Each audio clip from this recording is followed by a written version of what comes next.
Bueno, buenas noches a todos. Le damos la bienvenida a la sesión científica de septiembre de la Sociedad Uruguaya de Mastología. Eh, Agradecemos a toda la concurrencia que se está conectando y vamos a, antes de la parte científica, a dar un par de novedades que tenemos una deuda con los socios para informarles dos cosas, dos cositas. La primera es que el curso de navegación está terminando la fase, digamos, de aprobación y de papeles con la industria farmacéutica, y lo más seguro que va a ser lanzado en el correo del mes de octubre para comenzar. Así que eso, a todos los que me han preguntado, nos han preguntado por correo electrónico, ahí tienen un poco ya las noticias. Y la otra noticia, la otra novedad que tenemos es la de las guías, la del consenso de Axila, que ya está completamente redactado y que está en la fase de evaluación por los miembros del panel del producto final para poder lanzarlo, calculamos nosotros, en noviembre o más tardar en diciembre. Así que todo eso en cuanto a la parte, digamos, social. Vamos ahora a pasar a la parte científica. Y como ustedes saben, el cáncer de mama, si bien el cáncer de mama hereditario, si bien es un 10% o menos de lo que son los cánceres de mama en general, se ha visto, hemos asistido todos a un corrimiento en lo que son las edades de cáncer de mama, y estamos viendo pacientes en la veintena de años con cáncer de mama. Es así entonces que la mayoría de las pautas, por ejemplo, el NCCN, la Sociedad Americana de Cáncer, han establecido un cambio en el screening, aconsejando a las pacientes, a las mujeres de 25 años, que a esa edad tienen que recibir lo que se llama el asesoramiento de riesgo, es decir, que un mastólogo, un oncólogo, un ginecólogo, tiene que entrevistarlas, pesquisar los factores de riesgo para un mayor riesgo de cáncer de mama, ya sean genéticas o no, y colocarla en lo que es el track o la vía del control estándar o de riesgo estándar, o si tiene un riesgo diferencial, establecerlo o mandar a asesorar, a refinar ese riesgo a un asesor de riesgo, digamos, idóneo. Por eso mismo, entonces, hemos solicitado a una experta reconocida en este tema, que es experta y además es amiga, como es la doctora Adriana de la Valle, que nos hable entonces de este asesoramiento en cáncer de mama, cómo y a quién hay que asesorar. Así que Adriana nos lo va a explicar. Adriana, te dejo la pantalla para vos. Muchas gracias. Hola a todos, hola Carlos, muchas gracias por la invitación. Voy a compartir la pantalla, la presentación.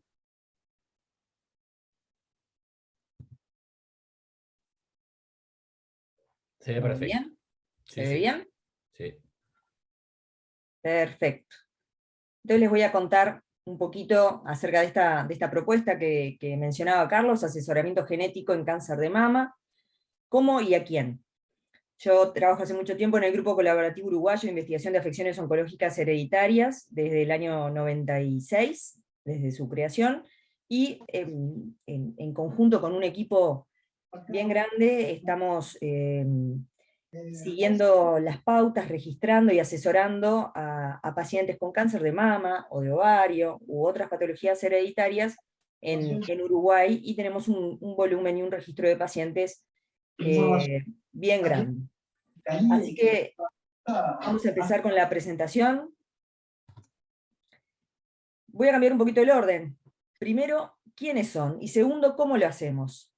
En Uruguay, aproximadamente 1.800 diagnósticos de cáncer de mama por año. Para tener en cuenta, como decía Carlos, más o menos un 10%, tenemos que pensar que son hereditarios. 180 de esos diagnósticos tenemos que saber que pueden llegar a ser hereditarios. Y esos 180 tenemos que seleccionar bien de cuáles estamos hablando, quiénes son esas mujeres que ameritan hacer un asesoramiento genético y que tienen que buscarse los motivos en la genética de por qué tienen esa predisposición al cáncer de mama. Y podemos identificarlo según pautas establecidas en el mundo, no las inventamos acá en Uruguay. Las pautas habitualmente seguimos las de la NCCN, pero también están las de ASCO, las de ESMO, la de la FLAM, la de Sociedad Uruguaya de Mastología. Las que ustedes quieran, pero hay pautas que están establecidas a nivel mundial que podemos identificar cuáles son, dónde están ese 10%. Y cualquiera sea las pautas que uno elija, hay 3 ítems que siempre se repiten: la edad, la topografía y la agregación familiar, que ahora vamos a hablar uno a uno de cada una de ellas. De la edad, cualquier mujer menor a 45 años con diagnóstico de cáncer de mama tiene que solicitarse la consulta oncogenética. No precisa ninguna Averiguame y a ver de cuánto. Si es 0,5 o 0,7 litros. ¿De otro cuánto tiene? antecedente o algún otro detalle en cuanto a la anatomía. La edad es suficiente. Mujer joven, menor de 45 años, con cáncer de mama, sería conveniente que ustedes les sugirieran realizar una consulta de asesoramiento genético. Segundo, la topografía nos tiene que alertar, tiene que prender esa luz roja. Tenemos una mujer con cáncer de mama. Si es triple negativo, si es un tumor bilateral, o si la paciente tiene más de un tumor en forma sincrónica en ese momento, o ya tuvo otro tumor, o en el seguimiento le encontramos otro tumor, tiene que solicitarse la consulta oncogenética. Fácil, no precisa nada más. Y acá no importa la edad. Si en la topografía vemos que la paciente tiene un cáncer de mama, 60 años, triple negativo, bilateral, o tiene más de un tumor, ahí se tiene que prender la luz roja, tiene que solicitarse la consulta oncogenética. No precisa nada más. Tercero, la agregación familiar. Cualquier tipo de cáncer de mama, a cualquier edad. Pero consideramos que la paciente tiene en su línea familiar antecedentes de cáncer en todas las generaciones, o todos los hermanos tuvieron, y hay una intensa agregación familiar, tiene que hacerse la consulta oncogenética. No precisa nada más. No importa la edad, no importa si es bilateral, si es triple negativo. Si todos los hermanos tuvieron cáncer, si su madre, su abuela, su tía, si hay una agregación familiar importante, no precisa nada más. Tiene que solicitarse la consulta oncogenética. Acá voy a hacer una apreciación y un asterisco. Si en esa agregación familiar empiezan a contar que tienen familias con cáncer de cuello uterino, cáncer de pulmón, de esófago, hepatocarcinoma, ese tipo de tumores tienen otra etiología, no hereditaria. ¿Tá? Y puede ser el HPV, puede ser el cigarrillo, puede ser el mate hirviendo, o puede ser el alcohol, ¿no? Etiologías de estos 4 que estoy poniendo como ejemplo. Pero fuera de estos, y buscando que sean otro tipo de etiología, como los cánceres de mama, de colon, melanoma, por ejemplo, ovario, próstata, páncreas, tiene que prestarse atención y tiene que solicitarse la consulta oncogenética. Por supuesto que si combinamos los 3 elementos y vemos en la consulta de cualquiera de nosotros una paciente joven con un cáncer de mama triple negativo y con antecedentes familiares de cáncer de mama, de ovario, de esto que les estaba contando, bueno, ¿qué pasa? ¿Se nos vuela la peluca? Por supuesto que ahí tiene que hacerse la consulta oncogenética, pero no necesitamos que estén las 3, ¿está? Y ustedes, cuando las ven, ¿cómo pueden ayudar? Porque acá tenemos ginecólogos, cirujanos, anatomopatólogos, imagenólogos. Bueno, por ejemplo, si estamos hablando de un anatomopatólogo que nos está escuchando, si es un triple negativo, tiene que sospechar. Si es un imagenólogo y ve un cáncer de mama bilateral, tiene que sospechar. Si uno es cirujano, ginecólogo, mastólogo, y ve a una paciente joven, menor de 45 años, tiene que sospechar. Y por supuesto que si sos oncólogo, podés juntar todos estos elementos, y ¿qué pasa cuando pasa eso? 3 en línea, tatetí, adivinen qué, tiene que consultar. Y tienen que sugerir la consulta oncogenética. Pongan un asterisco, un comentario en el informe, una sugerencia en la historia clínica, pueden hablarlo con el paciente, con la familia. La consulta oncogenética no quiere decir buscar un gen. ¿Ah? Entonces, ¿qué es la segunda parte? ¿Cómo lo asesoro? Ustedes sugieren la consulta, nosotros hacemos la consulta oncogenética. Trabajamos en el Hospital Militar, tenemos un equipo grande, acá muestro parte del equipo donde realizamos la consulta, y recuerden que si diagnosticamos a una mujer con un cáncer de mama hereditario, estamos hablando de una familia. ¿Tá? Y en una familia podemos descartar 10 y prevenir 5, por ejemplo. ¿Tá? Entonces, siempre que pensamos en una mujer, recuerden que atrás podemos estar previniendo el cáncer en muchas más personas. Cuando sugerimos realizar un estudio genético, utilizamos paneles. nunca más se tendría que decir, la mando para pedirle BRCA1 o BRCA2 o BRCA1, BRCA2, y menos en Uruguay. ¿Por qué? Porque en nuestro registro, por ejemplo, tenemos demostrado, publicado en varios lados, que el 44% de las mujeres que tenemos en nuestro registro en Uruguay, que es el más grande de los registros aquí en nuestro país, son portadoras de otros genes no BRCA.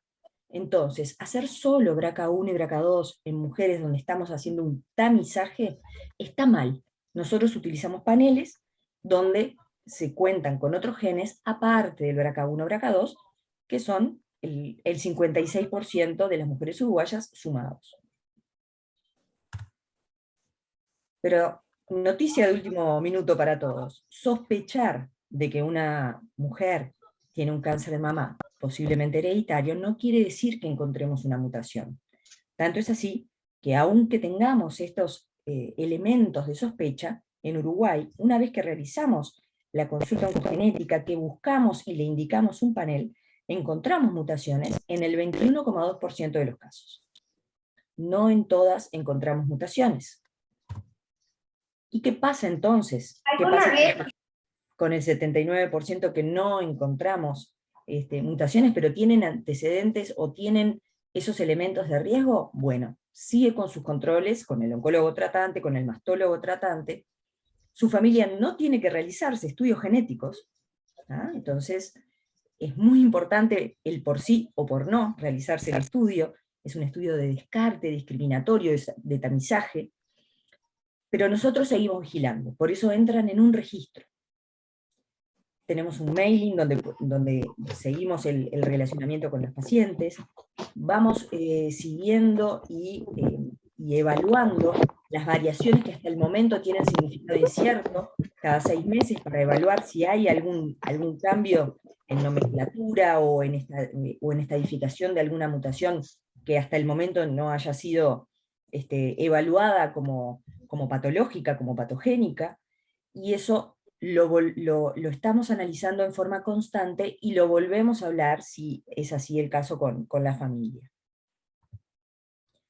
¿Por qué? Porque la ciencia avanza cada 5 minutos y las pautas que tenemos hoy, mañana pueden cambiar. Y tenemos que estar atrás de esos pequeños cambios y nosotros estamos. ¿Y qué pasa cuando encontramos una mutación patogénica? Acá les voy a poner algunos ejemplos de las cosas que hacemos. Por ejemplo, primero, la familia tenemos que considerarla y se sugiere que consulte. Si detectamos una, podemos prevenir 5 y descartar 10. Recuerden eso. Entonces, siempre tratamos de sugerirle a esa paciente que le avise a su familia, que le avise a sus hermanos, a sus hermanas, a sus primos, a sus familiares en línea directa en primera instancia, para evaluar si tienen que hacerse el estudio, si se tiene que hacer algún control específico según la edad, según el sexo, según su estatus oncológico. Segundo, por ejemplo, podemos tener que sugerir una mastectomía reductora de riesgo, con lo que eso conlleva, o el seguimiento con resonancia magnética, como mencionaba Carlos al principio. También, según el tipo de gen que esté involucrado, sugerir o no una salpingoforectomía reductora de riesgo, o el control según la edad, como decíamos, del paciente y sus deseos, y el gen que esté involucrado. El control puede requerir una ecografía transvaginal, un marcador tumoral, un control ginecológico más estrecho. También depende del tipo de gen, podemos llegar a recomendar el control dermatológico anual, por ejemplo. En hombres familiares de esta paciente, los controles según el tipo de gen pueden empezar antes, a los 45 años, el punto de corte del PSA puede ser diferente, generalmente en 3. Tenemos que evaluar si esa paciente tiene paridad completa o no, podemos necesitar sugerirle o hablarle y abrirle el panorama en cuanto a la selección embrionaria que en Uruguay se puede hacer. Depende también mucho el tipo de gen, y estamos hablando de BRCA1, BRCA2, pero también estamos hablando del P53, del CHEK, del RAD51. Hay diferentes tipos de genes que tenemos que razonarlos y entregarle a ese paciente cuál es el informe más adecuado para su caso, su edad y su estatus oncológico particularmente. También podemos tener que mencionar que es más o menos sensible o igual de sensible a las sales de platino en los tratamientos oncológicos si es que los va a recibir, o que puede ser sensible y requerir los inhibidores PARP, tanto para cáncer de mama como para cáncer, por ejemplo, de ovario o de próstata. En algunas alteraciones hay que evitar la radioterapia, sobre todo en aquellas que tienen mutación del P53 y la imagenología con radiaciones ionizantes. Entonces, a esas pacientes no se le puede indicar los controles tomográficos o placas o mamografías, y a veces se tiene que sugerir la resonancia o la ecografía. Entonces, hay que evaluar gen a gen y situación a situación. Y capaz que me acelere mucho, pero en cuanto a conclusiones, podemos tomar 4 fundamentales. No todos tenemos que saber todo. Si sospechamos con alguna de estas cosas que mencionamos, tenemos que abrir la cabeza y tratar de que ese paciente realice la consulta oncogenética, en donde ustedes quieran, pero que la realice. Recordar los 3 ítems, porque no importa qué especialidad tengamos, ¿ah?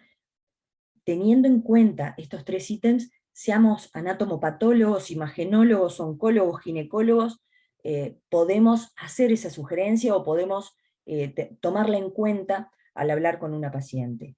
Y siempre podemos ayudar de alguna manera a nuestra paciente en cuanto a la terapéutica, en cuanto a los controles, al diagnóstico, al seguimiento que tiene que hacerse y a su familia.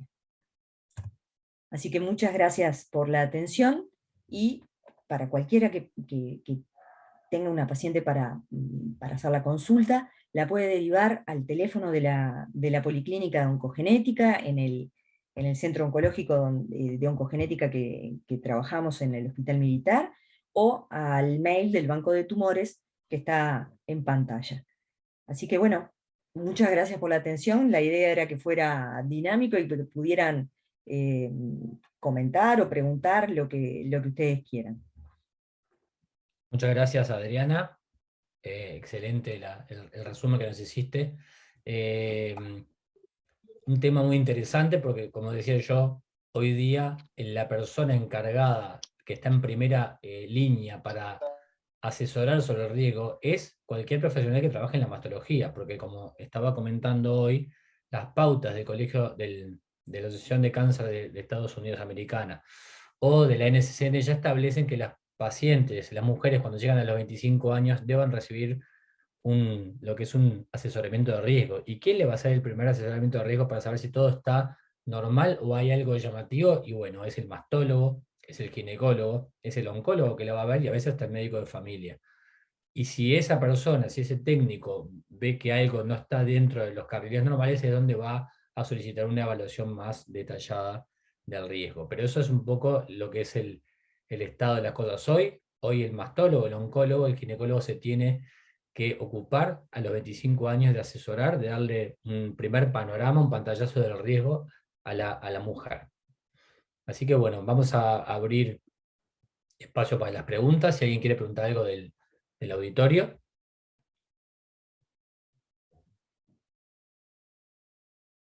Acá me están preguntando, Adriana, sobre la accesibilidad del asesoramiento. Una paciente que se atiende en una mutualista o que se atiende en salud pública, ¿a dónde va a asesorarse? ¿Le cobran? ¿Cómo es la accesibilidad de esto? Bueno, les cuento.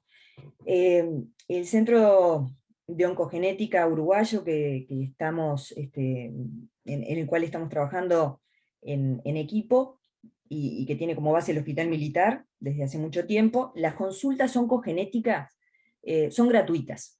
Entonces, por supuesto que si le llama algo la atención de estos 3 ítems que estamos comentando, ustedes le pueden sugerir a la paciente que llame por teléfono, que agende una consulta, ¿tá? Generalmente la hacemos por teléfono, videollamada o presencial, ningún problema, si el paciente es del interior, por ejemplo.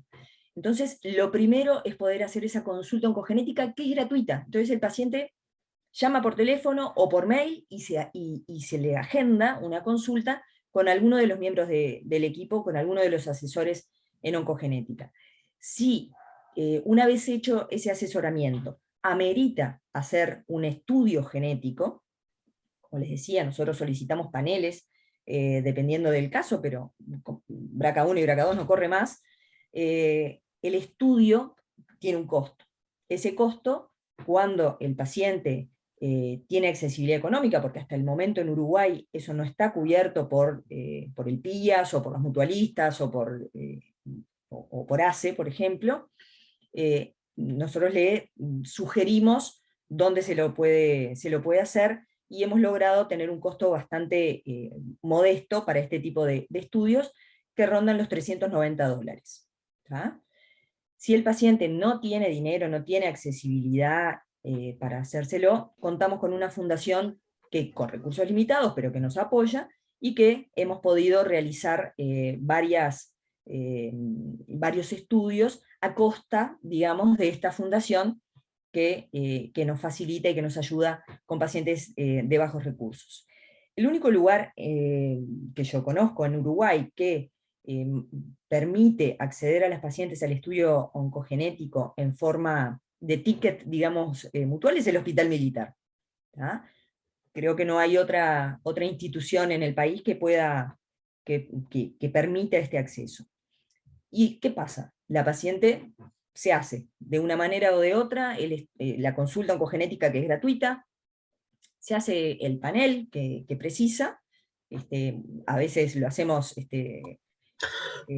bastante tailor, ¿no? Que lo ajustamos a los antecedentes de la paciente, no siempre el mismo, y cuando vuelve el resultado, lo que hacemos nosotros es una consulta de devolución, donde le indicamos a esa paciente cuáles son el seguimiento, los controles, si sugerimos cirugía o reductora de riesgo, o le conviene, como les decía, inhibidores de la PARP, o es más sensible a sales de platino, y le enviamos una carta, y le entregamos el informe con las recomendaciones y una carta dirigida a su médico tratante, para que las tome en cuenta, por supuesto, ¿no?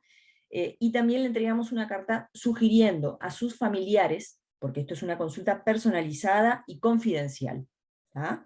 Entonces le entregamos una carta para tratar de que esa paciente le haga llegar a su familia que conviene, que es una sugerencia, que se realicen un acercamiento a la consulta oncogenética, también gratuita, para evaluar si amerita hacer un estudio de esa persona y las recomendaciones del caso.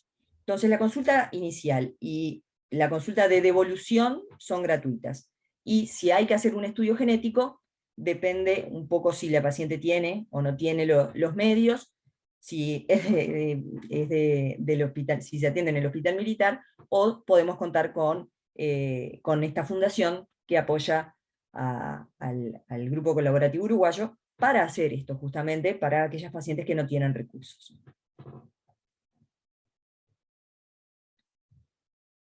Bien, Adriana, muchas gracias. Acá en el chat está apareciendo otro tema, que es el tema de a quién hay que testear en la familia. Es decir, si la paciente que consulta es sana, pero la que tuvo cáncer es la madre. Acá están planteando, por ejemplo, el caso de que, ¿cuál considera usted el caso de índice para solicitar en una familia que tiene antecedentes de cáncer de mama? Por ejemplo, madre fallecida de cáncer de mama, pero las 3 hijas sanas menores de 30. Entonces ahí se plantea el tema de que a quién hay que testear. ¿Qué nos puede decir de eso, Adriana? Bueno, nosotros elegimos muy bien el propósito, ¿no? El caso, el índice. Si existe la posibilidad de testear a algún familiar que tenga estos criterios que habíamos mencionado y que esté viva, lo hacemos con un estudio, que es una muestra de saliva o de sangre. ¿Tá? Ahora, puede pasar, como mencionaba Carlos, una familia donde quien hubiéramos nosotros elegido para testear esté fallecido, o no quiera saber de nada, también es una opción, ¿tá? Y no quiera atenderse o no quiera consultar, y bueno, hay que respetarlo porque esto es algo muy individual y personal. Pero vamos a poner este caso.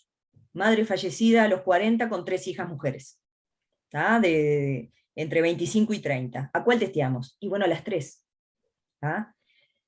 No podemos dejar a una sin testear. Por supuesto que si testeamos a una y da positivo para alguna mutación, las otras 2 ya sabemos a dónde buscar, pero si testeamos a una, que es la interesada, y esa da negativo. No quiere decir que las otras dos no tengan nada. Entonces no nos podemos quedar tranquilos con eso.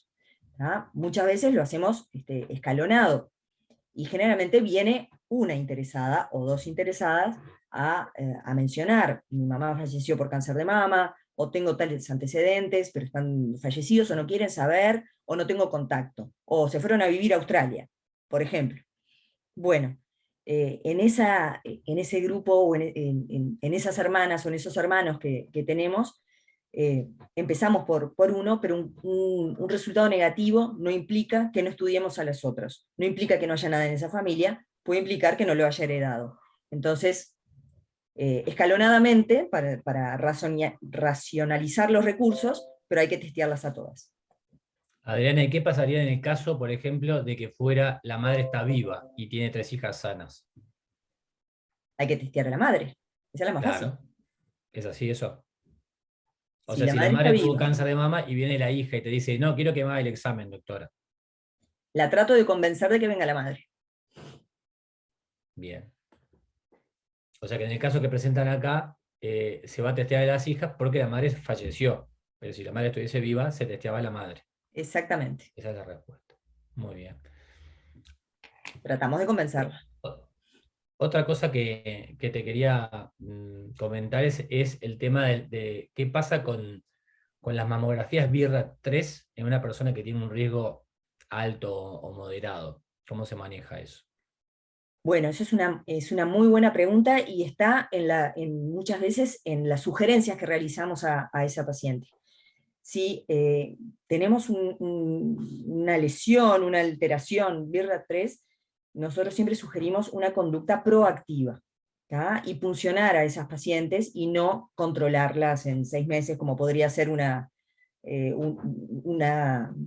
evaluación, digamos, De seguimiento. menos activa o más recatada. No podemos esperar, no podemos no ser activos, porque muchas veces estas mutaciones tienen lo que se llama una tumorigénesis acelerada, y no es lo mismo de 6 meses a 6 meses, y tenemos que ser más activos en la búsqueda de alteraciones, y cuando aparece algo nuevo tenemos que tomarlo en cuenta inmediatamente. Me gustó, Adriana, que resaltaras ese punto porque acá hay imagenólogos Qué feo. y lo que ellos manejan, que es el riesgo de que una lesión de aspecto de BIRAT3 que tiene 2% de riesgo de cáncer es para la población con riesgo estándar.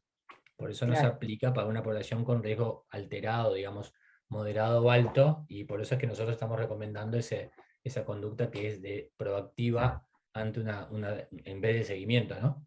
No Frente a una aplica. En lesión una paciente con BIRAT3. un BRCA, con un BIRAT3, se funciona. No aplica. Perfecto. Bien. Me están preguntando acá también, ¿qué pasa si la paciente no quiere testearse? Bueno, O no quiere es recibir el resultado, por ejemplo. Se testeó, no quiere recibir el resultado, o viene y no se quiere hacer el test. ¿Cómo libre se como un maneja? pájaro. Esa paciente no la podemos obligar. A veces, me acuerdo de un colega particularmente que me dice: te mandé a fulana y ahora la hermana tiene cáncer y nunca se testeó. Y yo no la puedo obligar. Si la paciente, cualquiera de ustedes, le sugiere la consulta oncogenética a una paciente porque por cualquiera de estos elementos, ¿no? Una paciente joven, triple negativo, ni les digo bilateral y con antecedentes, y tiene todo como para hacerse el estudio genético, para hacer la consulta oncogenética. Y la paciente no quiere, lo deja para después, quiere ponerle la cabeza dentro de un balde, está en todo su derecho. ¿Tá? No podemos obligarla, ni que ella venga, ni que reciba el resultado. Hay veces que madres traen a sus hijos de la oreja para hacerse el estudio genético, lo hacen, lo enviamos, lo paga la madre o el familiar o la familia, pero generalmente lo hacemos en mayores de 18 años. Antes de los 18 años, excepto muy contadas mutaciones, no mandamos a hacer estudios genéticos, y por ende la persona tiene todo el derecho de ir a recibirlo, a buscarlo o no. Y eso es algo muy personal, es confidencial y no lo podemos obligar. Muy bien. Muchas gracias, Adriana. Bueno, en la audiencia no sé si hay alguna pregunta más, que venga por el chat o por WhatsApp, como han venido. Y si no es así, bueno, le agradecemos mucho entonces a Adriana su tiempo, su excelente conferencia y la explicación de de las pautas y las recomendaciones y cómo es el mecanismo en que funciona el asesoramiento genético, que mucha gente no lo tiene claro.